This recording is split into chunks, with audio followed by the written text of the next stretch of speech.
although آج ضرورت محسوس نہیں ہو رہی ہے کہ آپ سے یہ ریکویسٹ کی جائے، لیکن سیف سائٹ پہ جا کر میں پاسبل مومنین بعد میں آ جائیں یا غم کے بیان کے قریب آ جائیں، اور اس وقت میرے لیے اپنی مجلس کو روک کر آپ سے ریکویسٹ کرنا بہت مشکل ہو جائے گا. تو کل کی طرح آج بھی میں خطبے سے پہلے آپ حضرات سے فرسٹ اینڈ لاسٹ یہ ریکویسٹ کرتا ہوں، ادھر بھی جگہ نظر آ رہی، آگے بھی جگہ نظر آ رہی، درمیان میں بھی گیپس ہیں، جتنا آپ آگے آ سکتے ہو آگے آ جائیں، تاکہ بعد میں اگر کوئی آئے تو اسے وہ اسپیس ملے جس کا ثواب آپ کو بھی پہنچے گا.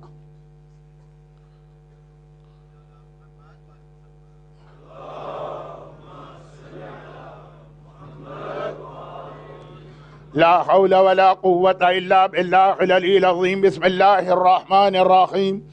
الحمد لله الملك الحق المبين، والصلاة والسلام على حبيب إله العالمين أبي القاسم محمد.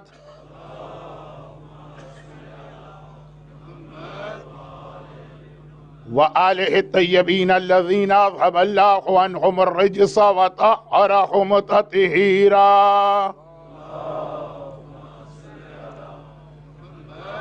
سيما على الإمام المنتظر والحجة الثاني عشر عجل اللهم له الفرج، ولعنة الله على أعدائهم أجمعين. أما بعد، فقد قال الله عز وجل في كتابه المبين وفرقانه المتين وقرآنه المجيد: بسم الله الرحمن الرحيم. لا يكلف الله نفسا إلا وسعها، لها ما كسبت وعليها ما اكتسبت. ربنا لا تؤاخذنا إن نسينا أو أخطأنا. وقال: ولا تقف ما ليس لك به علم إن السمع والبصر والفؤاد كل أولئك كان عنه مسؤولا.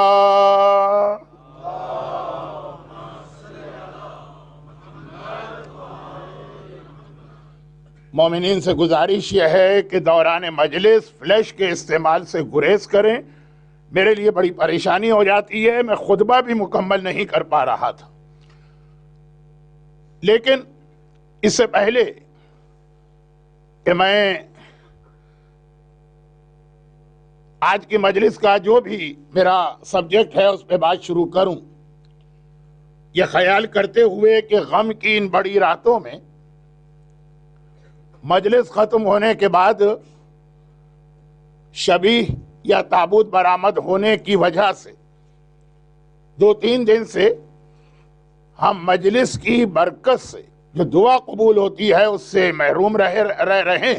تو آغاز مجلس میں وہ دعا کر دیتا ہوں کہ جو مجلس کا بھی ایک پارٹ ہے کہ خدا بندہ تجھے واسطہ محمد و آل محمد کا، تجھے واسطہ خون معصوم اور شہید کربلا والوں کا، تجھے واسطہ تیری رحمت کاملہ کا، جو مومنین اور مومنات ان مجالس میں باقاعدگی کے ساتھ آ رہے ہیں، انہیں دنیا اور آخرت کی ہر پریشانی سے محفوظ فرما. غم حسین کے سوا انہیں مرتے دم تک کوئی غم نصیب نہ فرما. ان کی تمام حاجتیں پوری فرما. یہ صف عزا پر خالی ہاتھ تو آئیں، لیکن صف عزا سے اپنی جھولیاں بھر بھر کے لے جائیں. خدا بندہ ہمارے تمام مرحومین کی مغفرت فرما، بیماروں کو شفاء کاملہ عطا فرما.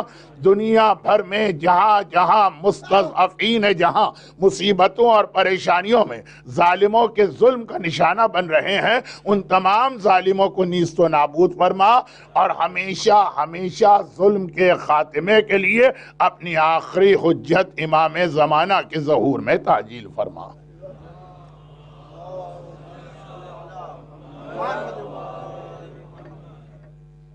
اور یہ جو میں نے دعا کی ہے اس کا جو پہلا جملہ تھا کہ جو لوگ جو مومنین اور مومنات ان مجالس میں شریک ہیں یا آج کی مجلس میں، اس سے مراد یہ صف عزا پہ آ کے بیٹھنے والے بھی ہیں اور کسی مجبوری کی وجہ سے جو عزا خانے میں یا امام بارگاہ میں یا محفل میں نہ آ سکے اور آن لائن سن رہے ہیں مجبوری کی وجہ سے، وہ بھی اس دعا کے اندر شامل ہیں. اس کی وضاحت ضروری ہے کیونکہ آج کی مجلس کا موضوع آدھی مجلس کے بعد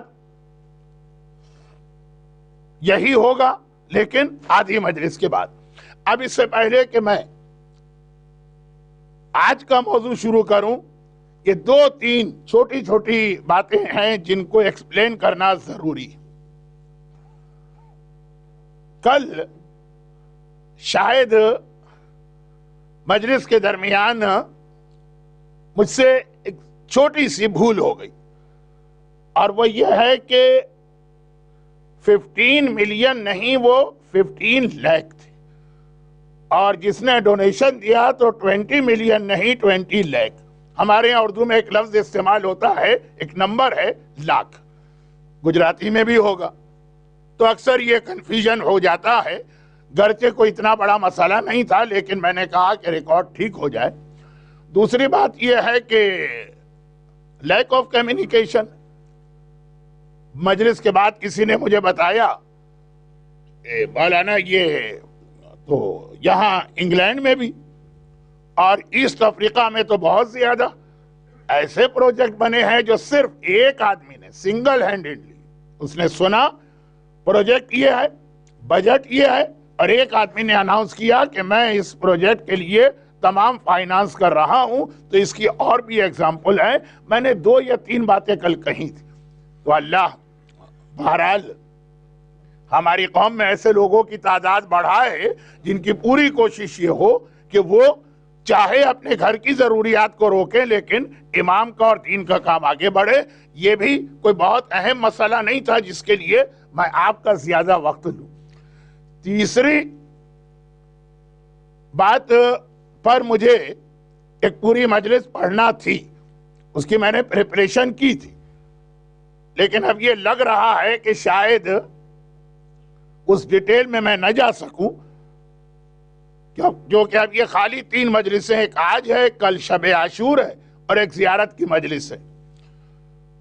تو اگر موقع ملا تو مزید اس کو بعد میں ایکسپلین کروں گا. جملہ مکمل کر دوں، کوئی انکمپلیٹ جملہ، خالی اسے مکمل کرنا، اس کی ڈیٹیل میں آج نہیں جانا. اور وہ یہ ہے کہ تمام انبیاء کے معجزات وہ اپنے زمانے میں معجزے تھے.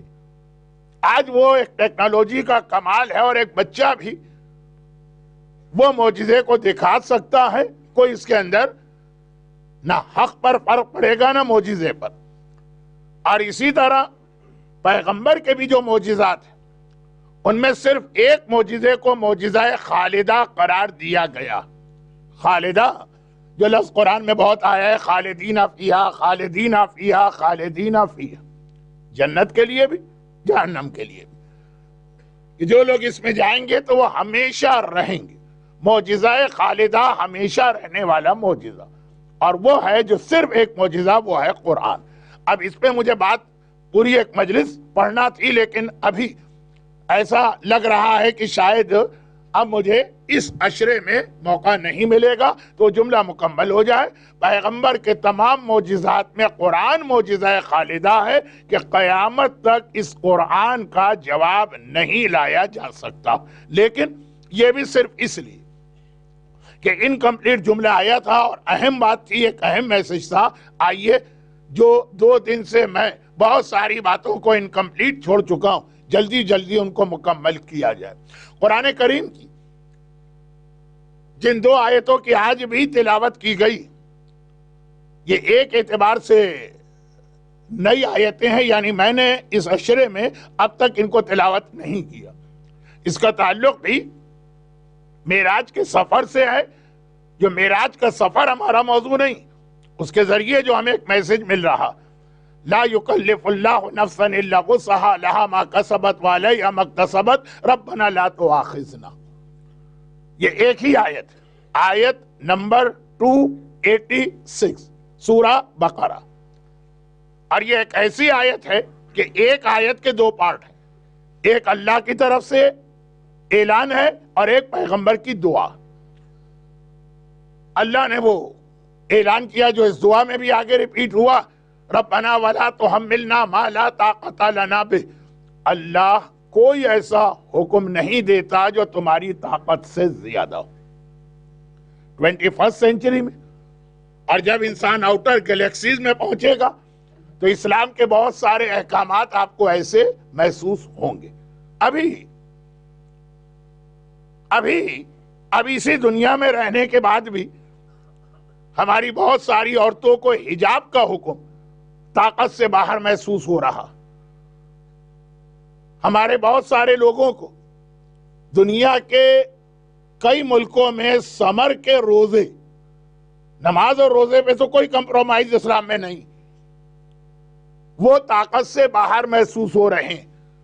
اور یہ اگزامپل دے دوں گا تو خالی اگزامپل میں ہی مجلس ختم ہو جائے گی، بات آگے نہیں بڑھے گی.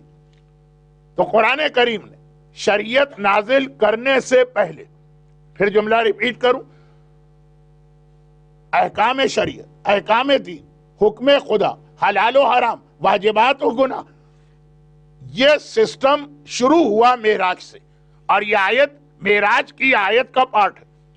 تو خدا نے پہلے سے اعلان کر دیا کہ دیکھو اب جو شریعت آ رہی ہے، ابھی آئی نہیں، ابھی سٹارٹ نہیں ہوا، ابھی سے سن لو.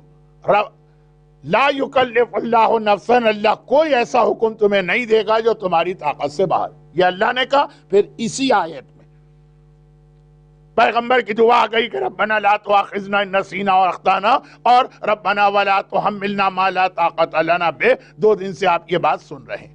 اب یہاں پر ایک حدیث معراج کے حوالے سے بیان کر کے پھر اسی دعا کی 1-2 مزید باتوں کی وضاحت کرنا ہے. لیکن پہلے ایک حدیث. شروع مجلس میں شاید منڈے کو معراج کے حوالے سے پیغمبر سے ایک سوال کا جواب میں نے پڑھا تھا. اب یہ بہت ہی انٹرسٹنگ سفر ہے. یورپ کے کلاسک لٹریچر پر معراج کے اثرات بہت زیادہ ہیں. آپ ڈانٹے کی ڈیوائن کامیڈی پڑھتے جائیے تو ایسا لگتا کہ پورا اس نے پیغمبر کا معراج کا سفر کاپی کر دیا. تو خیر، معراج میرا موضوع نہیں. کبھی اگر وہ موضوع بنے گا تو آپ بہت ہی انٹرسٹنگ واقعات سنیں گے. ابھی تو بہت ہی ڈرائی اور مشکل باتیں بیان کرنا پڑ رہی. تو ایک سوال جو منڈے کی مجلس میں آیا کہ یا رسول اللہ، جب آپ نے یہ پورا جرنی کیا تو جہنم میں آپ کو میجورٹی کس کی نظر آئی تھی؟ اب میں اس کو دوبارہ ریپیٹ نہیں کرنا چاہتا ہوں. اور ایک سوال یہ کیا گیا کہ یا رسول اللہ، اس سفر میں سب سے زیادہ خوش اور سیٹسفائی کون لوگ آپ کو نظر آئے؟ پیغمبر نے اس معراج کے سفر میں برزخ کو دیکھا. میں اس مجمع میں یہ ضرورت محسوس نہیں کرتا ہوں کہ برزخ کو ایکسپلین کروں. کیا آپ کو معلوم ہے کہ برزخ کہتے ہیں موت سے لے کے قیامت تک کا ٹائم پیریڈ. وَمِن وَرَائِهِمْ بَرْزَخٌ إِلَى يَوْمِ يُبْعَثُونَ، سورہ مومنون کی آیت کہ قیامت سے پہلے برزخ ہے. تو یا رسول اللہ، آپ نے برزخ کو دیکھا اور آپ نے جنت کو دیکھا. اب برزخ کے اندر اور جنت میں جو آپ نے نیک لوگوں کو دیکھا، تو ہر نیک آدمی اپنی جگہ خوش ہوگا. ریوارڈ اللہ کی بارگاہ سے اس کو ریوارڈ مل رہا ہے. ان اللہ لا یضیع اجر المحسنین، اللہ کسی نیکی کرنے والے کے اجر کو ضائع نہیں کرتا، بلکہ گناہگار کے اجر کو بھی اللہ ضائع نہیں کرتا. جب معصوم سے پوچھا گیا کہ اللہ نے آخر شیطان کو اتنی پاور سے دی کیوں؟ بھائی شیطان کو دیکھیے کتنی لمبی اس کو زندگی ملی، جو کسی مومن کو بھی آج تک نہیں ملی. نعوذ باللہ، میں ایک جملہ توہین کے لیے نہیں کہہ رہا ہوں. مثلا امام زمانہ کی زندگی، جناب خضر نبی کی زندگی، جناب ادریس کی زندگی بہت لمبی، اب تک زندہ، مگر شیطان ان سے بھی پہلے کا. تو جتنی لمبی زندگی ملی. اچھا، پھر ایک کنسپٹ یہ آتا ہے کہ زندگی اگر لمبی ہو جائے تو فائدہ کیا؟ آدمی اتنا کمزور ہو جائے گا، ویک ہو جائے گا، بیمار ہو جائے گا، اس سے تو اچھا ہے مر جائے. شیطان کے ساتھ یہ مسئلہ بھی نہیں. خوب ہٹا کٹا صحت مند ہے، آج تک شیطان کو اردو محاورے میں چھینک بھی نہیں آئی، بالکل صحت مند، ہیلدی، کمزور بھی نہیں ہوا، طاقت اتنی کہ ایک سیکنڈ میں کہیں سے کہیں پہنچ جائے۔ اب میں آج شیطان کے فضائل پڑھنے تو منبر پہ نہیں آیا ہوں نا، لیکن یہ شیطان کو اللہ نے سب کیوں دیا؟ امام کا بہت ہی مختصر جواب تھا کہ جب شیطان نے اللہ سے بغاوت کی، حکم خدا ماننے سے انکار کیا، شیطان کو نکالا گیا، تو شیطان نے خدا سے کہا کہ خدا بندہ لیکن اس سے پہلے میں نے تیری اتنی عبادت تو کی ہے نا، اتنے سجدے تو کیے ہیں نا، اتنا ذکر تو کیا ہے نا، اس کا مجھے ریوارڈ چاہیے۔ خدا نے کہا ملے گا، کیا ریوارڈ چاہیے؟ تو یہ ساری چیزیں شیطان نے خود اللہ سے مانگی، یہ شیطان کی دعا۔ تو جو اللہ شیطان کی بھی نیکیوں اور عبادتوں کا اجر و ثواب اور ریوارڈ دیتا، یہ کیسے ہو سکتا ہے کہ مومن کی عبادتوں اور نیکیوں کا ثواب نہ دے؟ ہر ایک کو ملے گا، لیکن سب سے زیادہ خوش کون تھا؟ یہ سوال کیا جا رہا ہے، سب سے زیادہ خوش جنت میں بھی پیغمبر نے دیکھا اور برزخ میں بھی۔ برزخ کیا ہے؟ فرسٹ اور سیکنڈ آسمان کے بیچ میں، نو ڈاؤٹ فرسٹ اور سیکنڈ آسمان کے بیچ میں اللہ نے گناہگار زیادہ دیکھے، اللہ نے اپنے حبیب کو گناہگار زیادہ دکھائے، بے نمازی، گانا سننے والا، بے پردہ عورت، کچھ باتیں آج کا ٹاپک ہیں آگے چل کر، مگر نیکی کرنے والے بھی تھے، ان کا ریوارڈ بھی دکھایا۔ سب سے زیادہ خوش کون؟ اب میں پوری حدیث نہیں پڑھ پا رہا ہوں کیونکہ ٹائم کم ہو جاتا ہے ان راتوں میں جہاں غم کا بیان اہم ہے۔ پیغمبر نے جواب دیا کہ میں نے برزخ میں ایسے لوگوں کو دیکھا۔ اب یہ بہت پرانی بات ہو جائے گی اور اس کو سمجھانے کا وقت نہیں ہے۔ فصلیں جو فصل بوئی جاتی ہے کہ میں نے دیکھا انہوں نے بیج زمین میں ڈالا، اب بیج زمین میں جاتا ہے، ٹائم گزرتا ہے، پھر وہ پودا زمین سے نکلتا ہے، پھر فصل تیار ہوتی ہے، پھر جا کے اس کا جو ریزلٹ ہے وہ ہاتھ میں آتا ہے سال میں 2 بار۔ ادھر انہوں نے بیج زمین میں ڈالا، آنن فانن ایک لمحے کے اندر فوراً پوری فصل تیار ہو گئی، انہوں نے کاٹ کے اس کو رکھا کہ دوسری فصل، تیسری فصل، چوتھی فصل۔ پیغمبر ریوارڈ کی کثرت کو بتا رہے ہیں کہ ابھی ان سے پہلی فصل نہیں سمجھ رہی، ابھی آپ کا پہلا پروفٹ مکمل نہیں ہوا، دوسرا، تیسرا، چوتھا، اتنا ان کو اپنی فصل سے فائدہ مل رہا۔ اب بیج ڈالتے ہیں اور فوراً فصل تیار۔ مجھے معلوم ہے کہ ذرا مشکل اردو ہو گئی، اور خاص طور پر ان لوگوں کے لیے کہ جنہوں نے یہ ایگریکلچر کے کو نہ پڑھا ہے نہ دیکھا ہے، لیکن اب وقت نہیں ہے، چھوڑیے، بات سمجھ میں آ گئی، ورنہ غم کا بیان تو سمجھ میں آ ہی جائے گا۔ تو خلاصہ یہ کہ پیغمبر نے کہا، جملہ میں نے پہلے بھی کہا تھا، سنبھالے نہیں سنبھل رہا ہے ان سے، یہ اتنا اجر مل رہا۔ اور جنت میں بھی میں نے دیکھا ایسے ہی لوگ، ایک نہیں پتہ نہیں کتنے محل ہیں، ایک نہیں پتہ نہیں اللہ کی کتنی نعمتیں۔ میں نے پوچھا خداوندہ یہ کون لوگ؟ بہت ہی مختصر کر رہا ہوں روایت کو، کہا یہ صدقہ جاریہ والے، یہ وہ لوگ ہیں جنہوں نے دنیا میں خالی نیکی نہیں کی ہے، جاریہ نیکی کی ہے، صدقہ جاریہ کیا۔ اچھا، اب ایسٹ افریقہ سے تعلق رکھنے والے خوجوں کو یہ لفظ اچھی طرح سے معلوم، صدقہ جاریہ کسے کہتے ہیں؟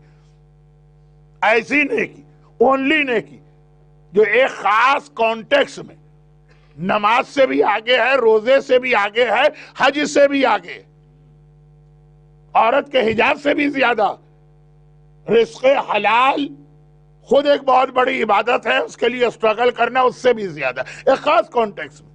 اور وہ کیا ہے؟ وہ یہ ہے کہ باقی عبادتیں کا ثواب آپ کو ملے گا، جتنی عبادت اتنا ثواب۔ ہماری ایج 70 ہے، ہمیں 70 سال کی نماز، 70 سال کے روزے، 70 سال کے حج کا ثواب ملے گا۔ صدقہ جاریہ اسے کہتے ہیں کہ مرنے کے بعد ہم مر بھی گئے، دنیا والوں کے نگاہ میں ہم ختم بھی ہو گئے، آج تو ہمیں کوئی جانتا بھی نہیں ہے۔ اب جیسے ہمارے 4 فادرز، دادا کے دادا کے دادا، مجھے ان کا نام نہیں معلوم، یہ بھی نہیں پتا وہ کہاں سے آئے تھے اور کس علاقے میں رہے اور کیسے، لیکن جو انہوں نے اس زمانے میں کوئی صدقہ جاریہ کیا ہے اس کا ثواب اب تک ان کے نامہ اعمال میں ہے. جو حدیث آپ سنتے ہیں کہ قیامت کے میدان میں خود ایک مومن حیران ہو جائے گا، دوسرے لوگ نہیں، خود وہ مومن، اس کے نامہ اعمال میں لکھا ہے کہ اسے 1000 حج کا ثواب ملے. خدا بندہ میں نے زندگی میں حج ہی صرف 4 کی ہیں، یہ 1000 کا ثواب کہاں سے؟ کبھی ایسا ہوتا ہے نا بینک اکاؤنٹ میں ذرا اسٹیٹمنٹ میں گڑبڑ ہو جاتی ہے، جتنا ہمارا پیسہ جمع ہے اس سے زیادہ شو ہو رہا. اے ٹی ایم میں آپ نے کارڈ ڈالا، جتنا آپ نے کہا 20 پاؤنڈ چاہیے تو 2000 پاؤنڈ نکلا ہے. ایسے واقعات آج بھی ہوتے ہیں ٹیکنالوجی کی ترقی کے بعد بھی. ابھی میں اسی منتھ کون سا واقعہ پڑھ رہا تھا کہ $1 ملین اس کے اکاؤنٹ میں آ گیا، بلکہ شاید اس سے بھی زیادہ. تو خدا بندہ یہ کیا، یہ اسٹیٹمنٹ ایسا نہ ہو کہ گڑبڑ ہو جائے، یہ پتا چلا کہ میں نے سارے حج کا ثواب قبول کر لیا، 1 گھنٹے بعد فرشتے آ جائیں دھکے دے کے نکالے محل سے، جاؤ باہر نکلو، یہ تمہارا محل نہیں ہے، وہ غلطی ہو گئی. تو اس نے خود خدا سے جا کے یہ بات کہی. جواب ملا کہ نہیں، تم نے حج 4 کیے، لیکن تم نے جو لوگوں کو حج کی ٹریننگ دی، ثواب شوق دلایا، ثواب بتایا، تمہاری وجہ سے 1000 آدمیوں نے حج کیا ان کا اب یہ بہت مشہور حدیث ہے، میں آپ کا ٹائم بچانے کے لیے، پیغمبر نے کہا صدقہ جاریہ. اور صدقہ جاریہ میں آپ کو معلوم ہے یہ بھی بہت مشہور حدیث کہ سب سے بہترین صدقہ جاریہ قرار دیا گیا ہے اولاد کی صحیح تربیت. پیغمبر کی مشہور حدیث اذا مات المومن انقطع عمله الا من 3. مومن مرا، اس کے نامہ اعمال رک گیا، ختم ہو، وہیں پہ اسٹاپ، سوائے 3 نیکیوں کی، اور ان 3 میں ایک ہے ولد صالح، ایک نیک. اچھا وہ حدیث بھی آپ کو معلوم ہے، تو آج تو ساری معلوم چیزیں پڑھ رہا ہوں کہ بچے نے بسم اللہ یا الحمد کا سورہ پڑھا تو اس کے باپ کی قبر کے اندر مغفرت ہو گئی، عذاب معاف ہو گئے. بیٹا نیک تو باپ تک ثواب. وہ حدیث بھی آپ کو یاد ہے، وہ حدیث بھی. نوجوان آیا کہ یا رسول اللہ میرا باپ بہت بیمار، میں اپنی بہن کے پاس گیا کہ چلو باپ تمہیں یاد کر رہا. بیٹیاں رحمت ہوتی ہیں، اور جو صحیح باپ ہے بیٹوں سے زیادہ بیٹیوں سے محبت کرتے ہیں، خاص طور پہ اگر بڑی بیٹی. باپ بیمار ہے تمہیں یاد کر رہا ہے، گیا اس نے منع کر دیا کہ میرا شوہر سفر پہ گیا ہے، اس کی پرمیشن جب تک کہ نہیں لوں گی گھر سے باہر نہیں نکلوں گی. یا رسول اللہ آپ پرمیشن، بہت مشہور روایت. پھر پیغمبر نے منع کیا، پھر آیا کہ آج باپ کا آخری وقت ہے. وقت آتا ہے نا ڈاکٹر کہہ دیتے ہیں کہ بس یہ آج آخری رات ہے، جو کہنا سنانا وصیت سب کچھ کر لو. وہ تو ایک ہی جملہ کہہ رہا، باپ بیٹی کو بلا کے لاؤ، منع کر دی، آپ اجازت دے دی. اگلے دن آیا کہ مر گیا باپ. اب باپ تو بیٹی کو نہیں دیکھ سکا، پورے فیملی کا یہ مشورہ ہے کہ بیٹی تو باپ کی آخری زیارت کر لے. لیکن پھر بہن نے منع کر دیا کہ رسول نے مجھے روکا ہے بغیر شوہر کی اجازت کے گھر سے باہر نہ نکلنا، پرمیشن. پیغمبر نے کہا نہیں، شوہر کی پرمیشن نہیں تو میں بھی نہیں دے رہا ہوں. بہت مشہور ہے بات. آخری جملہ کیا؟ وہ یہ ہے کہ بہرحال باپ بھی مر گیا، دفن بھی ہو گیا، کچھ دن گزر گئے. یہی نوجوان بھائی پھر آیا، پیغمبر نے اس کو دیکھ کے کہا آج بھی کوئی سوال ہے؟ کہا آج سوال نہیں، آج تو ویسے ہی آپ کی زیارت کے لیے آیا ہوں. تو کہا سن ایک خوشخبری، تیرا باپ اپنی قبر میں گیا تو اپنے بعض اعمال کی وجہ سے شاید عذاب کا حقدار ہو، لیکن اللہ نے یہ کہہ کر اس کے سارے عذاب کو دور کر دیا کہ جس کی بیٹی میرے حکم کا اتنا خیال کرے اس کے باپ کو عذاب دیتے ہوئے مجھے بھی حیا آتی ہے. تو اب یہ کیا ہے؟ یہ صدقہ جاریہ. بیٹے نے الحمد سیکھا، باپ قبر کے اندر عذاب سے پروٹیکٹڈ. بیٹی نے شریعت کی پابندی کی، باپ قبر کے اندر عذاب سے پروٹیکٹڈ. یہاں پہ مجھے بات کچھ اور کہنا ہے، لیکن خود بخود یہ جملے میری زبان پہ آ گئے. ابھی آپ سنڈے مدرسے کے حوالے سے جو وائس پرنسپل صاحب تھے سن رہے تھے ان سے کہ کیا فیکٹ ہیں. یہ بہرحال اپنے لیے انویسٹمنٹ ہے، اپنی قبر کا انتظام ہے. یہ میں زیادہ اس پہ نہیں کہتا ہوں اس لیے کہ چیز بہت زیادہ ہمارے ہاں ممبر سے اور پوڈیم سے بیان ہوتی ہے. میں یہ عرض کر رہا ہوں کہ اب یہاں پہ ایک مسئلہ بڑا مشکل آتا اور وہ یہ ہے کہ آپ نے پوری کوشش کر لی کہ صدقہ جاریہ اپنے لیے بنائیں، آپ کی اولاد لڑکا یا لڑکی وہ دین کے راستے پہ چلنے کو تیار نہیں، آپ چاہتے ہیں، آپ کی خواہش ہے، آپ کوشش کر رہے ہیں، آپ ان لوگوں میں نہیں ہیں جو اپنی اولاد کو گمراہ رکھنا چاہتے ہیں کہ بھائی اگر اس دنیا میں زندہ رہنا ہے تو زمانے کے ساتھ چلنا ہوگا۔ تھوڑی میری اردو بھی کبھی مشکل ہو جاتی ہے اور اسپیڈ بھی فاسٹ ہو جاتی ہے۔ نہیں، آپ کو دین کی محبت ہے، آپ کو دین کا درد ہے، آپ چاہتے ہیں کہ آپ کی فیملی میں اور آپ کی اولاد میں یہ اسلام آئے۔ نہیں مان رہا ہے لڑکا، نہیں مان رہی ہے لڑکی، ایک اسٹیج آتا ہے، اب ایسا تو نہیں ہے نا کہ سارے کے سارے آدمی کیئرلیس ہیں اور اس مسئلے میں وہ لیزی ہو گئے، نہیں، ہیں ایسے لوگ جن کی خواہش و کوشش وہی نماز وحشت قبر والی حدیث۔ آج کل نماز وحشت کے اناؤنسمنٹ کے ساتھ تھوڑا سا امینڈمنٹ ہوا ہے بہت سی جگہوں پر کہ کہا جاتا ہے کہ مرنے والے کے لیے صدقہ دے دیجئے، ہم ریکویسٹ کرتے ہیں اور پھر نماز وحشت پڑھی، کیونکہ نماز وحشت قبر کی ایکچول حدیث میں صدقہ ہے۔ پیغمبر نے کہا کہ جب تمہارا کوئی آدمی دنیا سے گزر جائے تو اس کے قبر کی پہلی رات کو آسان کرنے کے لیے صدقہ دو۔ تو وہ آدمی نے کیا کمپلین کی کھڑے ہو کر، جس کی وجہ سے ہم کو نماز وحشت ملی؟ کہا یا رسول اللہ، تو اس کا مطلب تو یہ ہوا کہ سارا بینیفٹ پیسے والے لے جائیں گے، میں تو اتنا غریب ہوں کہ میرے گھر میں کھانے کو نہیں ہے، صدقہ کہاں سے دوں؟ تو اس کا مطلب یہ کہ میرے گھر میں اگر کوئی مرے تو ایک تو دنیا میں بھی ہم نے فاقے کیے اور قبر کے اندر بھی مرنے والے نے عذاب برداشت کیا، وہ پیسے والا دنیا میں بھی عیش و آرام اور مرنے کے بعد بھی اس نے 100 200 500 1000 پاؤنڈ صدقہ کر دیا اور اپنے مرنے والے کو بچا لیا۔ تو پیغمبر بھی ہنسے اور کہا کہ جو صدقہ نہیں دے سکتا وہ یہ 2 رکعت نماز وحشت پڑھے، لیکن جو اس کی کمپلین تھی نا اسی کو ذہن میں رکھ کر کہ اب کسی بھی وجہ سے ڈیو ٹو اینی ریزن کسی شخص کی اولاد اچھی ہے، بچیاں بھی دین پہ عمل کرنے کو تیار ہیں، لڑکے بھی دین پہ عمل کر رہے ہیں، وہ تو اپنے لیے صدقہ جاریہ کا ایسا انتظام کر گیا کہ برزخ میں بھی پیغمبر نے اس کو سب سے زیادہ سیٹسفائی دیکھا اور جنت میں بھی سب سے زیادہ خوش دیکھا۔ لیکن ایک بیچارہ اسلام کو مانتا، حکم خدا سے محبت کرتا، عمل بھی کر رہا، اس کی اولاد اس کے کنٹرول سے باہر ہے۔ تو ایک تو ویسے ہی اس کی اولاد نے دنیا کی زندگی اس کے لیے مشکل بنا دی اور پتا چلے کہ باپ کے مرنے کے بعد صدقہ جاریہ بھی نہیں بنے گا، نہیں، یہ وہ موقع اور جگہ ہے جہاں پہ دعا کی اہمیت سامنے آتی ہے۔ دعا اس چیز کا نام ہے کہ آپ بھی میریکل دکھا سکتے ہیں اگر صحیح طریقے سے دعا کو آپ یوز کرنا سیکھ جائیں۔ تو ہمارے یہاں ایسی دعائیں بھی ہیں کہ اگر کسی آدمی کی اولاد دین سے ہٹ کے چل رہی تو اولاد کی اصلاح کے لیے دعا، اور ایک بہت ہی مختصر دعا بتا رہا ہوں کیونکہ کل باب الحوائج کا تذکرہ ہوا جو دعا تھی، آج 18 سال کے اس جوان کا تذکرہ ہونے والا ہے جو رول ماڈل ہے ہر شخص کے لیے اپنی اولاد، اور دونوں کو ملاتے ہوئے ایک بہت ہی مختصر سا عمل۔ خیر، انسان کے پرابلم تو کبھی ختم نہیں ہوتے۔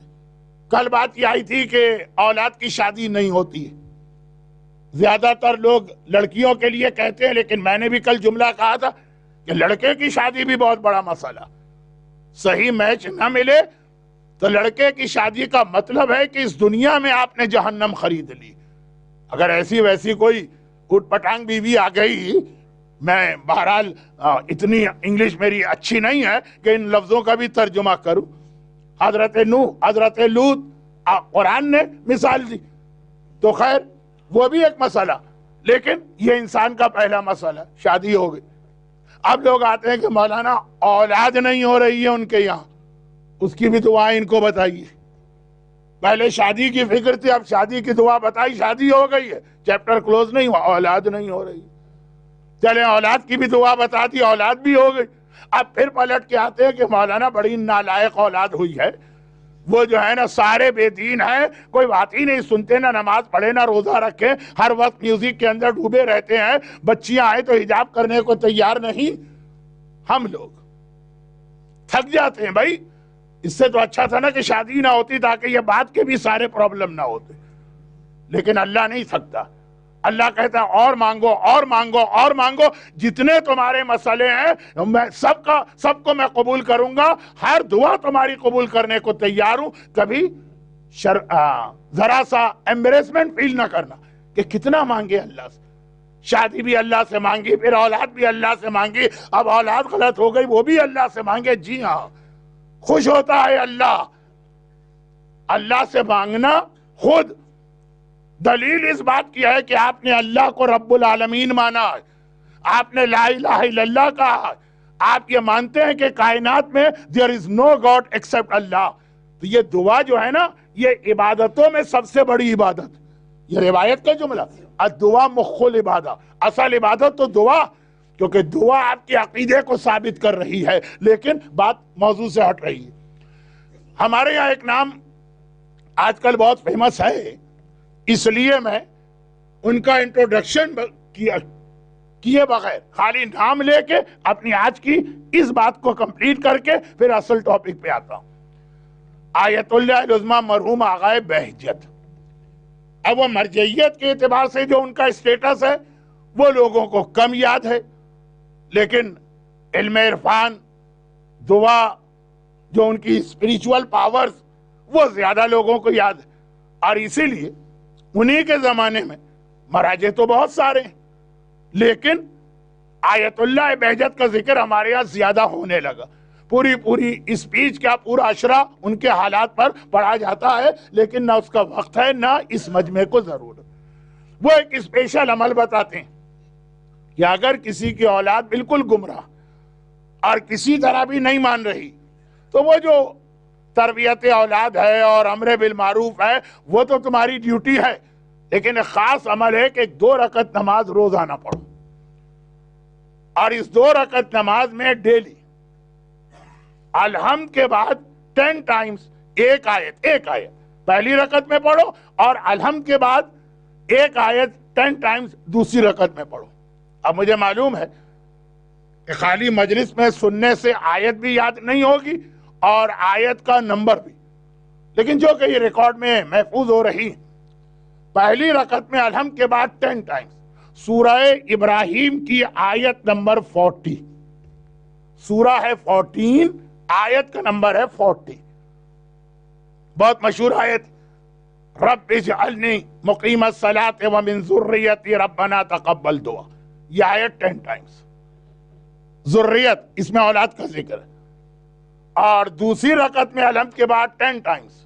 اچھا، یہ جو پہلی آیت ہے نا، اس کے فوراً بعد وہ آیت ہے جو ہر ایک کو یاد، پہلی آیت رب اجعلنی مقیم الصلاۃ ومن ذریتی ربنا تقبل دعا ربنا اغفر لی ولوالدی وللمؤمنین یوم یقوم الحساب، تو اس سے پہلے والی آیت جو اولاد کے لیے، اور دوسری رکعت میں الحمد کے بعد 10 ٹائمز سورہ فرقان، سورہ نمبر 25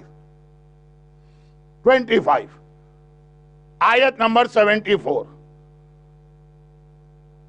ہب لنا من لدنک من ذریاتنا من ازواجنا وذریاتنا قرۃ اعین واجعلنا للمتقین اماما۔ یہ جن کا پرابلم ہے ان کے لیے یہ 2 آیتیں بہت اہم میسج، اور یہ تو اس وقت ہیں کہ جب آپ اپنی اولاد کو دین کے راستے پر دیکھنا چاہتے ہیں اور وہ نہیں مان رہے ہیں، تو یہ 2 آیتیں اور یہ 2 رکعت نماز روزانہ۔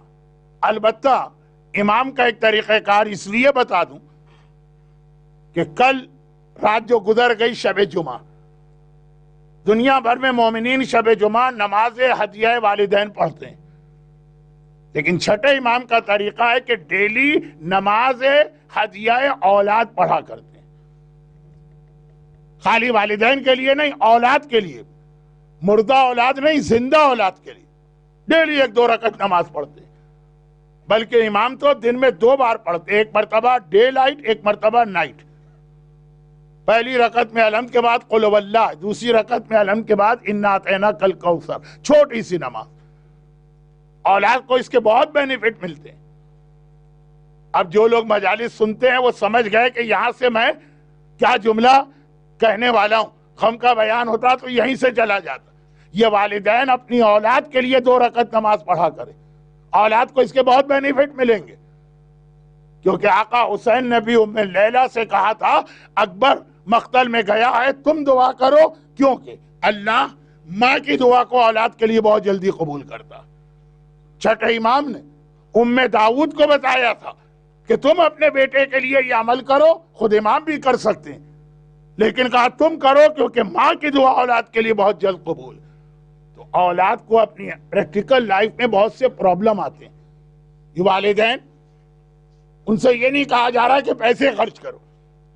اب یہ چھوٹی اولاد مراد نہیں ہے، یہ بڑے جوان بیٹے، آپ بوڑھے ہو گئے، آپ سینئر سٹیزن ہیں، آپ نماز بھی کرسی پہ بیٹھ کے پڑھتے ہیں. اب آپ اولاد کو کیا دے سکتے ہیں؟ 2 رکعت نماز جو ان کی دنیاوی مشکلات کو دور کرے گا، بیٹا ہو کہ بیٹی ہو. اور کتنی آسان نماز، قرآن کے شارٹسٹ سورے اس نماز میں رکھے گئے، قل واللہ انا اعطیناک الکوثر. تو بہرحال ام لیلہ کا واقعہ ہو یا ام داؤد کا عمل ہو، یہ امام کی جانب سے والدین کی ایک ذمہ داری یہ آئی ہے کہ اولاد کے پرابلم سولو کرنے کے لیے یہ جو تمہاری طاقت ہے تمہیں کرنا. یہ تمہاری طاقت بڑھاپے میں آنے کے بعد، ریٹائر ہونے کے بعد، سینئر سٹیزن بننے کے بعد کچھ نہیں کر سکتے، یہ نماز ان کو پہنچاؤ. لیکن اس سے پہلے کہ میں بات کو آگے بڑھاؤں، غالباً یہی میسیج آیا ہے کہ مجمع جو ہے وہ بہت زیادہ ہو چکا ہے. تو آپ حضرات، اب میں آپ سے کیا کہوں، لیکن ایک آدمی یہاں بھی آ سکتا ہے، آدھا آدمی آدھا وہاں بھی آ سکتا ہے. اس سے زیادہ کیا کہوں، جتنا آپ آگے آ سکتے ہو. مجھے کچھ کہنے کی ہمت نہیں پڑ رہی ہے، آپ خود ہی دیکھ لیجئے، جتنی گنجائش ہے اتنا آگے آ جائیے. پوری مجلس ہو گئی 35 منٹ 40 منٹ، ایک مرتبہ بھی درود کا ثواب نہیں ملا تو بآواز بلند درود بھیج دیں محمد والے.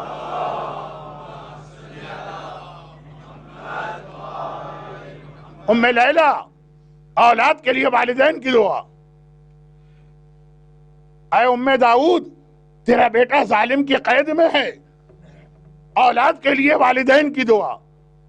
تو دن میں روزانہ یہ 2 رکعت نماز، اور وہ جو یہ تو ہر صورت میں عمل کرنا، اور وہ جو شروع کا عمل تھا وہ ان کے لیے ہے جن کی اولاد بے دین ہے، دین کے راستے سے ہٹ رہی. لیکن یہ اللہ کے رسول نے معراج کی رات 2 مرتبہ یہ منظر دیکھا. برزخ میں بھی یہ دیکھا کہ جو اپنے بعد نیک اولاد چھوڑ کے گیا ہے اس کو کتنا اجر و ثواب مل رہا، اور جنت کے اندر بھی جب پیغمبر نے وزٹ کیا تو وہاں بھی یہی دیکھا کہ نیک اولاد کی وجہ سے کتنا فائدہ مل رہا ہے. لیکن ایک بات یہاں پہ اب صرف شروع ہوگی، مکمل نہیں ہو پائے گی آج یہ بات، لیکن بہرحال شروع ہو گیا. ایک بات جو یہاں پہ بہت زیادہ ہائی لائٹ کی گئی اور وہ یہ ہے کہ معراج کے سفر میں اسٹارٹنگ، بالکل اسٹارٹنگ، یعنی جیسے ہی پیغمبر آسمانوں میں انٹر ہوئے، پہلا آسمان تھا، وہاں پیغمبر نے جو 2nd 3rd اور 4th سین دیکھا. آج کی رات اتنی سخت روایت پڑھنے کی ضرورت نہیں ہے، لیکن بہرحال میں کوئی خواب تو نہیں بتا رہا نا، رسول اللہ صادق و امین رسول کا واقعہ بتا رہا ہوں. اور وہ یہ ہے کہ وہ جو بے نمازیوں پر عذاب آ رہا، اس کے بعد پیغمبر آگے بڑھے، ابھی ہیں بٹوین 1st and 2nd آسمان. تو پیغمبر نے یہ دیکھا کہ کچھ ایسے مرد اور عورتیں جنہیں زمین پہ لٹایا گیا، اور قریب ان کے بالکل قریب لوہے کو آگ پر اتنا گرم کیا جا رہا ہے کہ میلٹ ہو رہا، بلکہ ایسا لفظ و سیسا لٹ، وہ میلٹ ہو رہا. جیسے ہی وہ میلٹ ہوا اسے اٹھا کے ان کے کانوں میں ڈالا جا رہا. بہت زیادہ گرم پانی کا ایک قطرہ کان میں چلا جائے آدمی تڑپ اٹھتا. اور ہر تھوڑی دیر کے بعد یہ عمل ریپیٹ ہو رہا. اور وہ جو زمین پہ لیٹے ہوئے مرد اور عورتیں، وہ جو ان کی چیخ ہے، جتنا پین ان کو لگ رہا. یہاں پہ ایک لفظ قرآن کریم کا بتا دوں جو آیت میں نے آج خطبے کے بعد تلاوت کی، لَهُمْ عَذَابٌ عَلِيمٌ فِي الدُّنْيَا وَالْآخِرَةِ. قرآن نے کہا ان کے لیے عذاب ہے، خالی عذاب نہیں، علیم. علیم علم سے نکلا ہے، عین والا علم نہیں، علم پینفل. ہر عذاب پینفل ہوتا ہے، لیکن ان کا عذاب تو اتنا زیادہ پینفل ہے کہ قرآن کو کہنا پڑا. اتنا سخت عذاب. کون لوگ ہیں یہ؟ خداوندہ یہ کون لوگ ہیں؟ کہا یہ وہ لوگ ہیں جو دنیا میں گانا سنا کرتے تھے. غینا بدترین گناہان کبیرہ میں سے ایک بات ذہن میں رکھیے گا کہ دو الگ الگ ٹرم ہیں. غینا الگ چیز ہے، میوزک الگ چیز ہے. میوزک ایک ایسی چیز ہے کہ اس میں حرام میوزک بھی ہے، حلال بھی ہے. فرق کیسے پتا چلے؟ یہ اپنے مرجع کی بک میں دیکھ لیجیے، خاص طور پر آیت اللہ السیستانی کی وہ بک جو آپ کے لیے A Code of Practice for Muslims Living in the West، اور اس میں سارا انگلش میں بیان کیا گیا. نوجوانوں کو یہ بھی کمپلین ہوتی کہ مسائل کی لینگویج اتنی ڈیفیکلٹ ہو جاتی کہ مجلس تو ہم پھر بھی سمجھ لیتے ہیں، مسئلے سمجھنا مشکل ہے تو یہ تو ہے انگلش میں. میوزک، لیکن غنا تو ٹوٹلی حرام. غنا میں حلال و حرام کچھ نہیں. میوزک میں ہے، غنا میں نہیں. غنا ٹوٹلی حرام.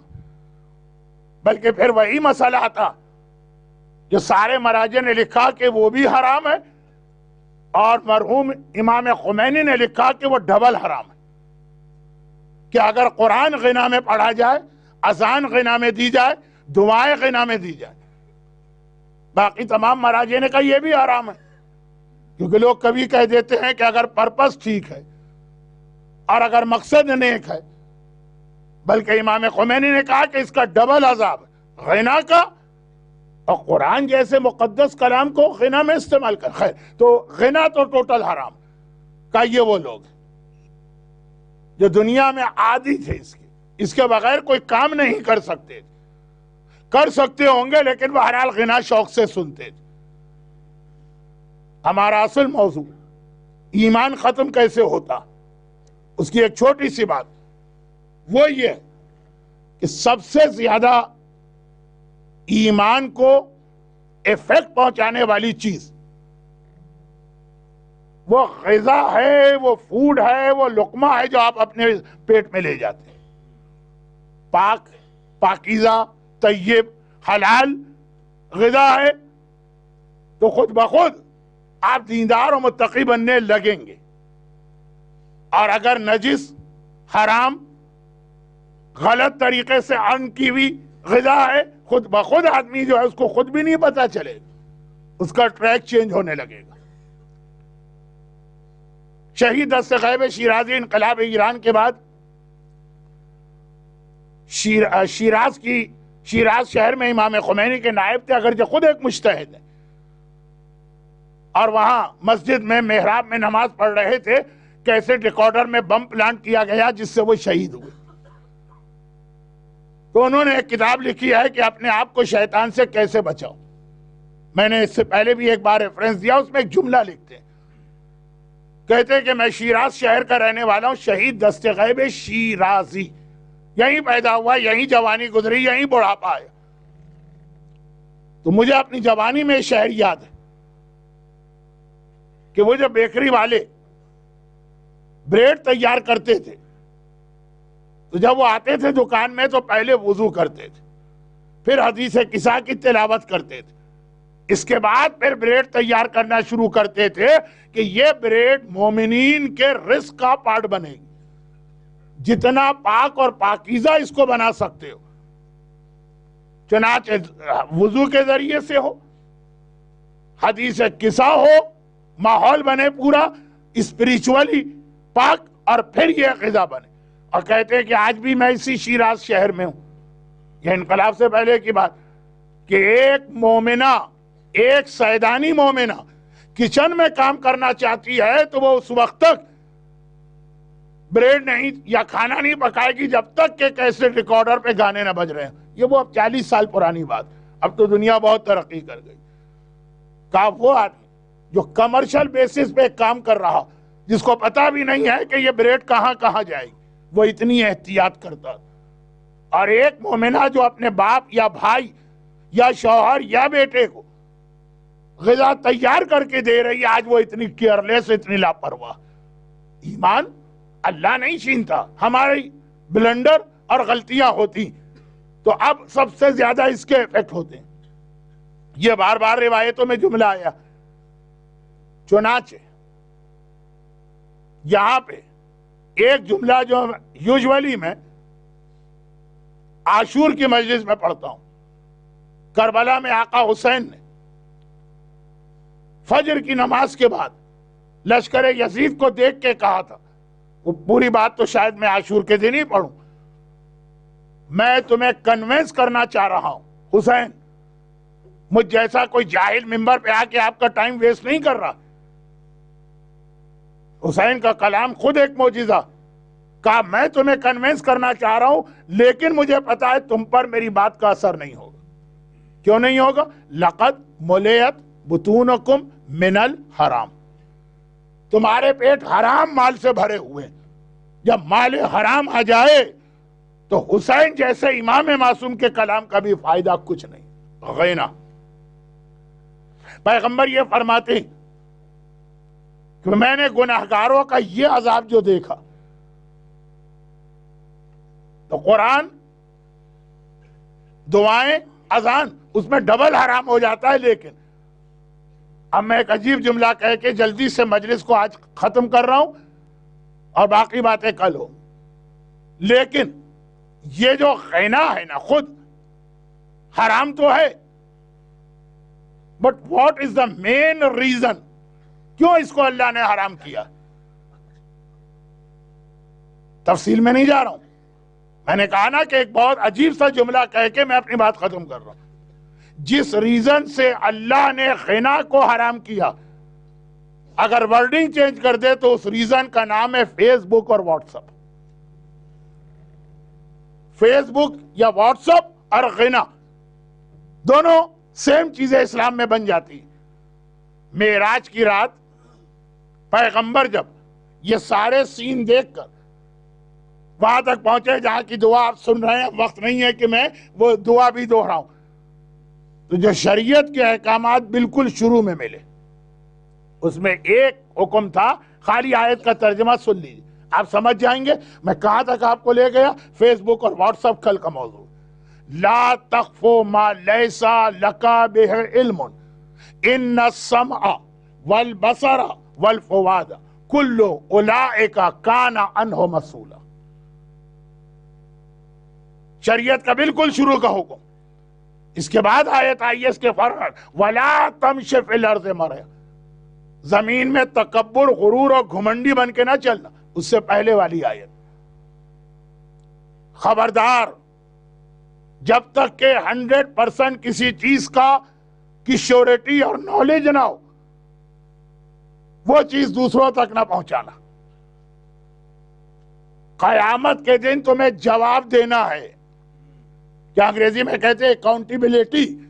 قیامت کے دن جواب دینا. ان سما جو تم سن رہے,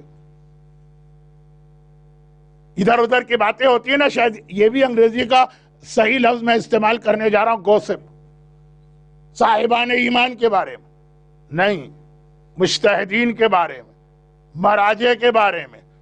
کتنے شوق سے آدمی سنتا ہے, ہر ایک کو بتا. حاکم شام معاویہ نے مولا کے خلاف سینکڑوں جھوٹی حدیثیں بنوا دی,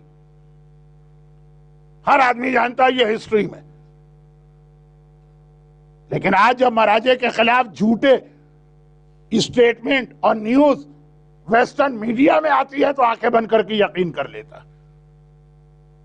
قرآن بس صرف ترجمہ کر رہا ہوں, باقی وضاحت تو آپ کچھ سمجھ گئے کہ میں کس اسٹیج پر اپنی مجلس کو یا اپنے عشرے کو لا چکا ہوں. ان سما جو سنتے ہو اس کا بھی جواب دینا، کلو اولائکا کانا انہو مسئولا جواب دینا، اور آنکھ جو دیکھتے ہو اس کا بھی جواب دینا۔ واٹس ایپ پہ جو کلپ آ رہے ہیں بڑے شوق سے، خالی دیکھے نہیں جاتے ہیں، آگے فوراً فارورڈ کر دیے جاتے ہیں۔ والفوادہ بلکہ دل میں بھی اگر ایسی باتیں آ رہی قیامت میں جواب دینا ہے تمہیں، دل کا بھی جواب دینا ہے، کان کا بھی اور آنکھ کا بھی، باقی باتیں کل۔ لیکن آج کل عام مومنین کے خلاف تو یہ چیزیں استعمال ہو ہی رہی ہیں، علماء اور مراجع کے خلاف۔ ایک طرف کہا جائے کہ امام نے یہ فرمایا کہ رونے والے کا یا عزادار کا یہ اسٹیٹس ہے کہ شہزادی وہاں آ کے بیٹھتی ہیں، پتہ نہیں حدیث صحیح ہے غلط ہے من گھڑت ہے کہ کیا، عقل قبول نہیں کرتی، امام کی حدیث۔ دوسری جانب کینیڈا کے ٹورنٹو اسٹار میں ایک آرٹیکل چھپ گیا کہ اتنے ملین ڈالر نعوذ باللہ آیت اللہ سیستانی کو دیے گئے، آنکھیں بند کر کے لوگوں نے یقین کر لی، ایک دوسرے کو ریفرنس دے رہے ہیں۔ سنا آج کے میڈیا میں وہ اسٹیٹمنٹ آیا ہے، اس آدمی کا اسٹیٹمنٹ آیا جس نے خود یہ پیمنٹ کیا۔ کون ہے؟ متقی، پرہیزگار، عادل، امام جماعت، اس کے پیچھے ہم نماز پڑھ سکتے ہیں کہ نہیں؟ کیونکہ میں خود اس وقت تھا، اور ایسے تو بہت اسٹیٹمنٹ آ چکے اور آتے رہیں گے۔ اس شب معراج بالکل شروع میں پیغمبر کو یہ عذاب دکھا کر آخر میں حکم دیا گیا کہ مومنین سے کہو کہ اپنے کان کا اور اپنی آنکھ کا اور اپنے دل کا انتظام کریں، اس کو کلین رکھیں، اس کو پیوریفائی کریں، جواب دینا ہے قیامت کے دن۔ لیکن یہ ہمارے اور آپ کے لیے مسئلہ، لشکر یزید مال حرام کھا کر اتنا سخت اور سنگدل ہو چکا کہ اکبر کو بھی شہید کر رہا ہے۔ لشکر یزید، ہاں ایک جملہ کہوں گا، علی اصغر کی شہادت پہ رویا ہے لشکر یزید، اکبر پہ نہیں۔ یہ مال حرام ہے جو ہمیں واٹس ایپ اور فیس بک پہ دین اور اسلام اور مراجع کے خلاف اور ائمہ کے خلاف لے جاتا۔ ائمہ کے خلاف کیسے؟ یہ کل سنیے گا، آج وقت نہیں۔ اکبر کی شہادت دیکھیے، اکبر وہ حسین کی سچائی کا وہ ثبوت تھا۔ حجاج ابن مسروق میرے مولا حسین کے لشکر کا ریگولر مؤذن، روزانہ یہی اذان دیتا عاشور کی فجر۔ حسین نے کہا آج تمہیں اذان نہیں دینا، اکبر کو اذان دینا۔ اذان پبلک میں دی جاتی ہے، سب دیکھتے ہیں۔ لشکر یزید میں سو کارڈ رسول کے صحابی بھی موجود ہے، اکبر کا چہرہ ہو یا اکبر کی آواز اتنا پیغمبر اسلام سے ریزمبل کرتی کہ جیسے بازار کوفہ میں نابینا صحابی نے کہا تھا نا کہ علی تو 20 سال پہلے شہید ہو گئے، یہ علی کی آواز کہاں سے آ رہی؟ پتا چلا وہ زینب کبریٰ کا خطبہ ہے نا۔ تو اب یہ علی اکبر کی اذان کی آواز گونجی، لوگوں کو یاد آ گئے تو رسول اللہ اذان دے رہے، یہ آواز یہاں کہاں سے آ رہی؟ مگر یہ دیکھ کر بھی لشکر یزید کون؟ اکبر۔ یہ تو میں نے کہا ایز اے مسلم پیغمبر یاد آ جانا چاہیے، اور مسلمان کو چھوڑیے، ایک عام انسان بن کے سوچیے اکبر کون ہے؟ عام انسان۔ مسلمان ہے تو اس کو رسول یاد آئیں گے، مسلمان نہیں بھی ہے۔ جب سیدانیوں کا اور کربلا کے قیدیوں کا لٹا ہوا قافلہ ملک شام میں انٹر ہوا تو بات یہ آرڈر تھا کہ اللہ نے حکمران کو ایک وکٹری دی ہے، چنانچہ آج ہمیں سیلیبریشن کرنا۔ سارا شہر آرڈر آتا تھا۔ پہلی ہی جو بستی تھی یا ٹاؤن تھا وہ عیسائیوں کا تھا، انہیں بھی آرڈر آیا ہماری حکومت کو وکٹری ملی ہے، عید مناؤ، سیلیبریشن۔ چنانچہ ان کا کوئی تعلق بھی نہیں اس مسئلے سے، لیکن مرد گھروں سے نکل آئے، عورتیں گھر کی چھت پہ بیٹھ گئی، باتیں کر رہی ہیں آپس میں اور دیکھتی جا رہی ہیں۔ دیکھا کہ اس گاؤں میں یا ٹاؤن میں ایک قافلہ انٹر ہوا، آگے آگے نوکے نیزہ پہ کٹے ہوئے سر ہیں، پیچھے پیچھے اونٹوں پر کچھ بیویاں سر جھکائے، بازوؤں میں رسی ہے، بیٹھی ہوئی ہیں۔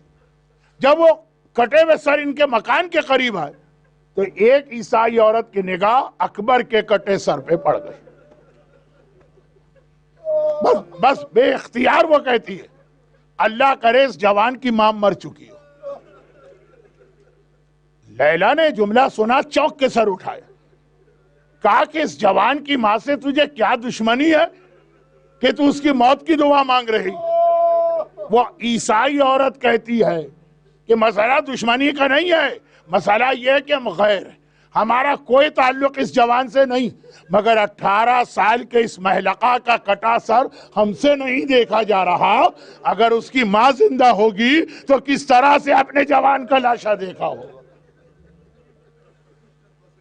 عام انسان اکبر کو دیکھ کے تڑپ جائے، ہاں لیکن اتنا کہنا ہے کہ اے عیسائی عورت،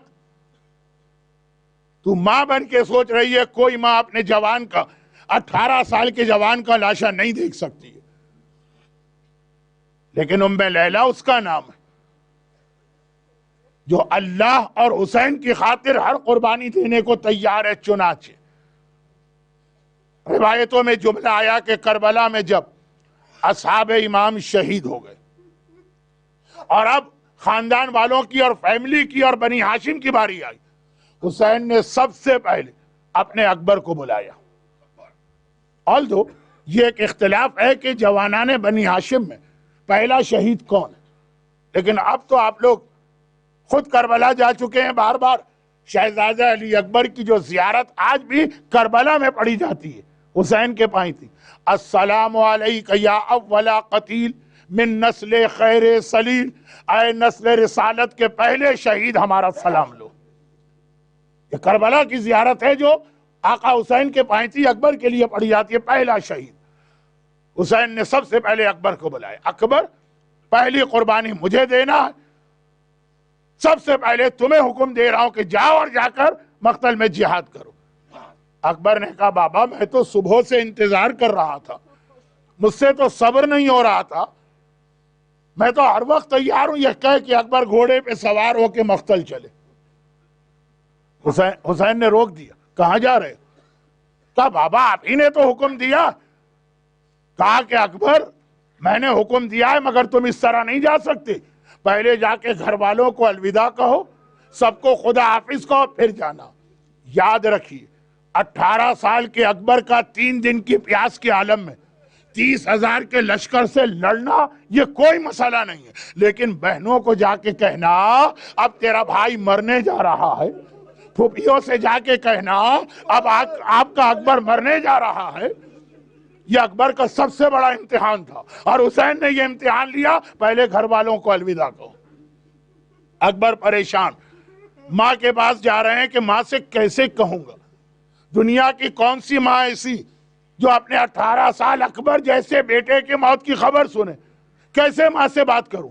ماں لیلا کے خیمے میں گئے تو وہاں تو کچھ اور ہی منظر دیکھا، لیلا نے مصلی بچھایا ہے اور جانماز پہ کھڑی۔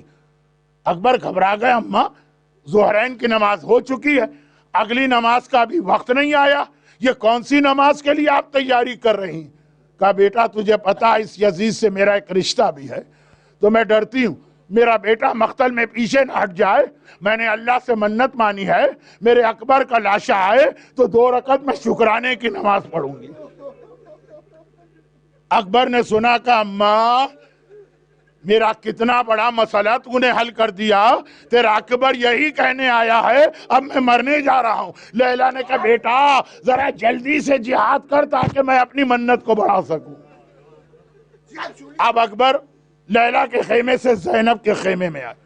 عبد الرزاق المقرم نے مقتل حسین میں یہ روایت لکھی، یہ بڑا مشکل مسئلہ، لیلا سے زیادہ اکبر سے محبت زینب کرتی، پھوپھی کو کیسے بتاؤں کہ میں مرنے جا رہا ہوں؟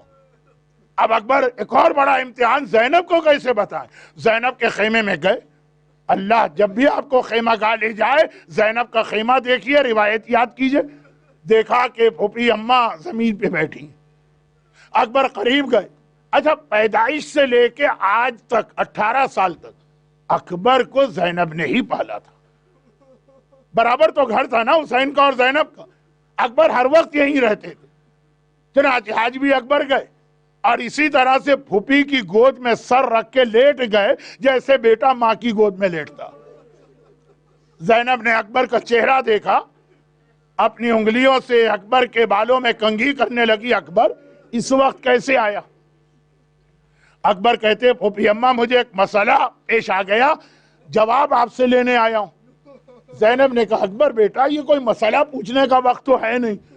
کہا نہیں یہ مسئلہ ہے، مجھے ضرور پوچھنا. پھوپھی اماں آپ کو معلوم جب سے میں نے ہوش سنبھالا ہے جو مانگا ہے آپ سے مانگا. زینب نے کہا اچھا پوچھ، جلدی سے پوچھ کیا مسئلہ.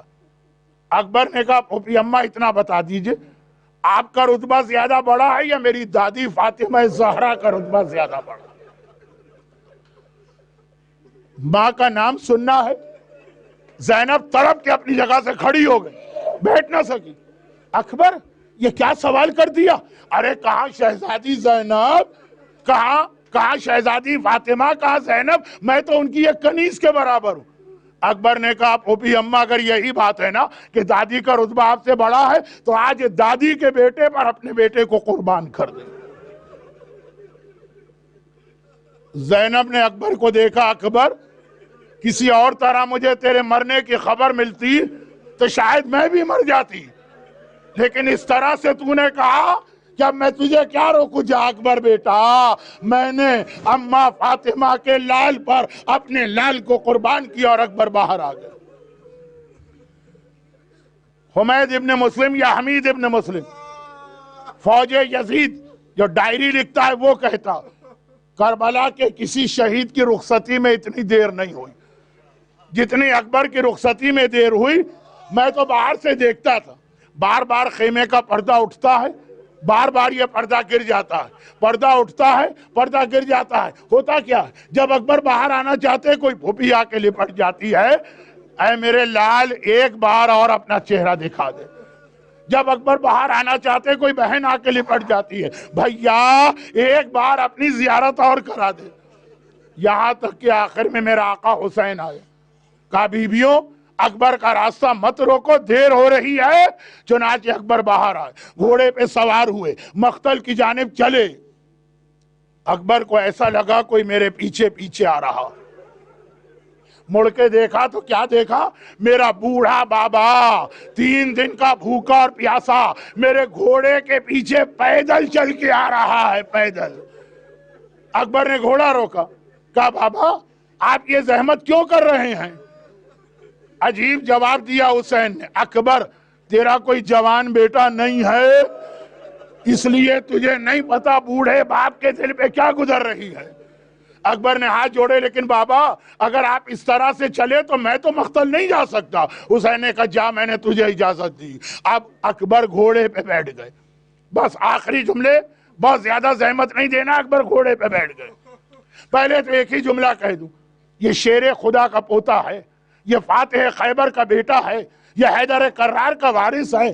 کیا جہاد کیا ہوگا، لشکر یزید کی سراں بھاگا، بیان کرنے کا وقت نہیں ہے، لیکن ایک عجیب منظر بن گیا. ذرا میرے ساتھ رہیے گا. اکبر گھوڑے پہ سوار ہوئے، حسین قریب کے ٹیلے پہ آ کے بیٹھ گئے. زینب خیمے کا پردہ پکڑ کے در خیمہ کھڑی ہو گئی. لیلا مصلی اور جانماز پہ جا کے کھڑی ہو گئی. اکبر کی نگاہیں فوج پر ہیں، حسین کی نگاہیں اکبر پر ہیں، زینب کی نگاہیں حسین پر ہیں، لیلا کی نگاہیں زینب پر ہیں. تھوڑی دیر گزری، اکبر گھوڑے سے زمین کربلا پہ گرے، حسین ٹیلے سے زمین پہ گرے، زینب در خیمہ پر گری، لیلا شکر کے سجدے میں گری. شکرا للہ، میری کمائی کام آئی.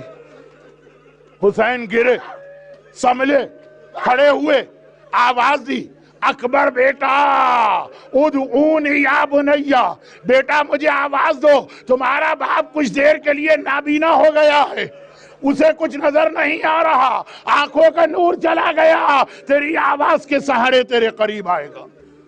اور اکبر نے آواز دی الیہ الیہ، بابا یہاں آئیے، خدا آپ کو مقام علی اکبر پہ لے جائے۔ آواز دے رہا ہے اکبر الیہ الیہ، بابا یہاں آئیے۔ اکبر کی آواز سنتے ہوئے حسین چلے، اکبر کے قریب پہنچے۔ خدا کسی بوڑھے باپ کو جوان بیٹے کی یہ حالت نہ دکھائے، 18 سال کا کڑیل بیٹا زمین کربلا پہ ایڑیاں رگڑ رہا ہے، دونوں ہاتھ سینے پہ رکھے۔ حسین اکبر کے قریب آئے، ایک ہاتھ اکبر کی گردن کے نیچے رکھا، ایک ہاتھ پیروں کے نیچے رکھا، ایک مرتبہ اکبر کو اٹھانا چاہا، لیکن ہائے میرا 60 سال کا یہ بوڑھا بھوکا اور پیاسا امام، جوان بیٹا اٹھایا نہ گیا۔ آقا نے دوبارہ کوشش کی، تیسری مرتبہ کہا اکبر تم بھی تو میری مدد کرو۔ اکبر نے کہا بابا میں کیا مدد کروں؟ کہا اپنے دونوں ہاتھ میری گردن میں ڈال دو۔ بھئی یہ سننا ہے، اکبر نے اپنا ایک ہاتھ حسین کی گردن میں ڈال دیا۔ حسین نے کہا اکبر دوسرا ہاتھ؟ کہا بابا یہ دوسرا ہاتھ سینے سے ہٹانا نہیں چاہتا ہوں۔ بھئی اتنا سننا تھا۔ حسین 2 قدم پیچھے ہٹ گئے۔ اکبر یہ کیا کہہ دیا؟ کیا تمہیں نہیں پتا تمہارا باپ کتنا صابر ہے؟ یہ دوسرا ہاتھ بھی سینے سے ہٹاؤ، میں دیکھنا چاہتا ہوں کیا ہوا۔ باپ کا حکم آ گیا، امام کا حکم آ گیا، اکبر نے دوسرا ہاتھ بھی سینے سے ہٹایا۔ حسین نے دیکھا جوان کے کلیجے میں برچھی کا ٹوٹا ہوا پھل۔ فرماتے ہیں اکبر بیٹا بس اتنی سی بات؟ یہ کہہ کر میرا آقا اکبر کے سینے کے قریب اس طرح بیٹھا جیسے آپ نماز کے تشہد و سلام میں دوزانوں بیٹھتے ہیں، اور پھر ایک بار اکبر کے کلیجے کی برچھی پہ ہاتھ ڈالا۔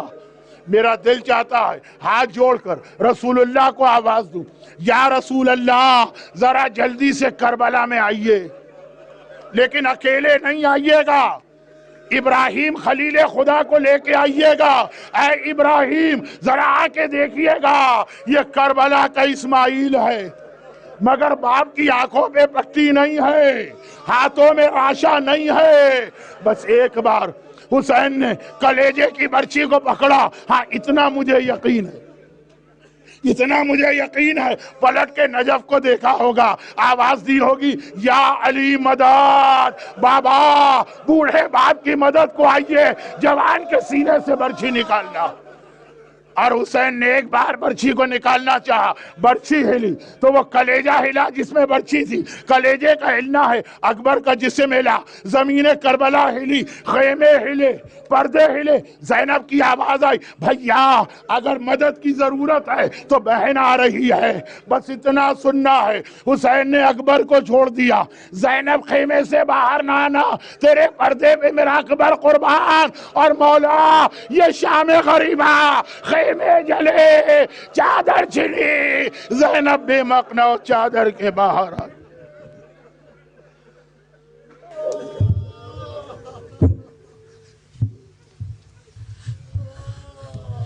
جواں کی ہے میاں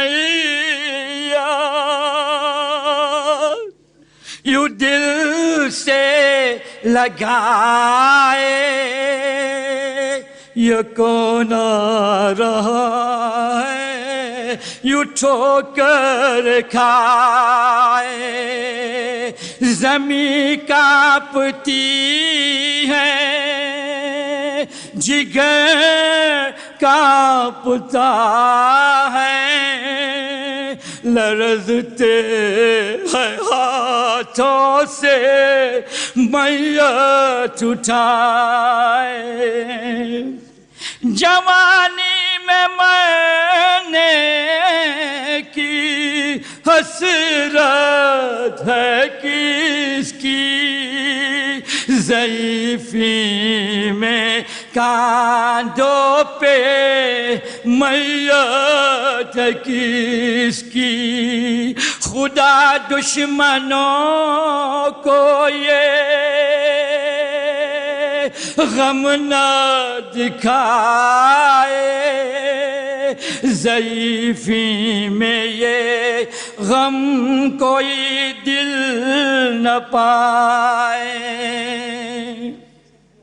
بہن کو یہ مولا کی آواز آئی اندھیرا ہے آنکھوں میں مجبور بھائی لے یہ لاشا سنبھالے یا دل کو سنبھالے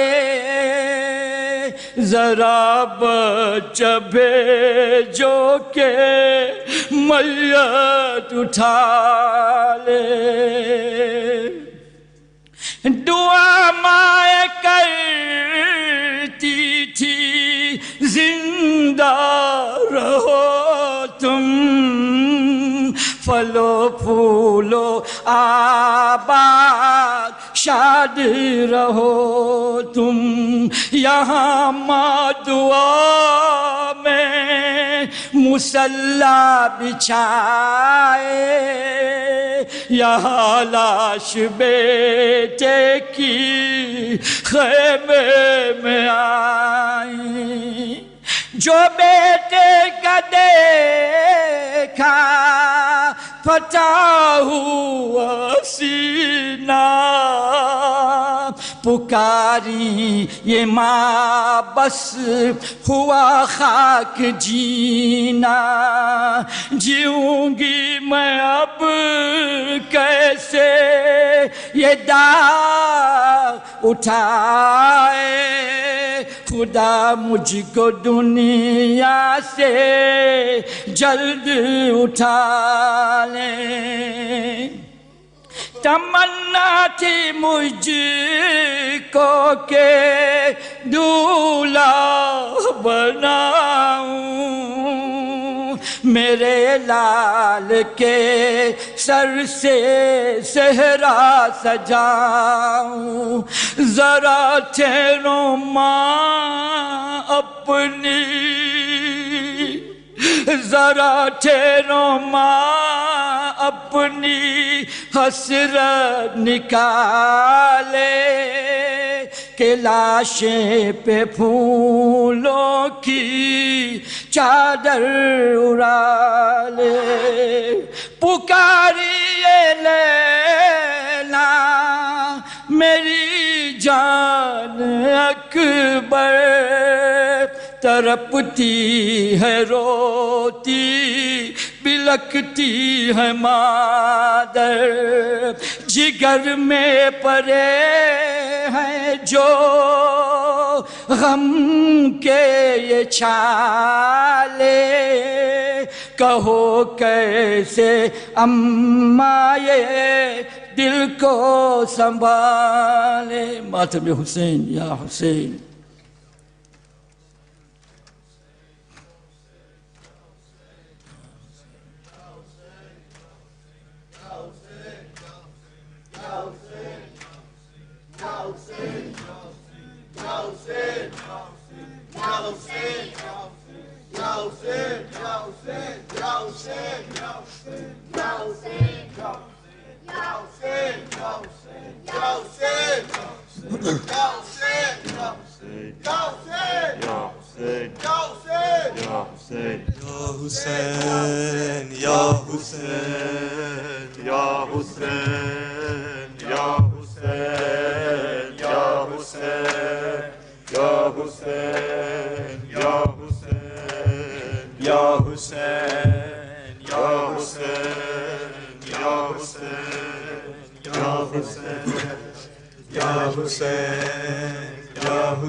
Hussein, Ya Hussein, Ya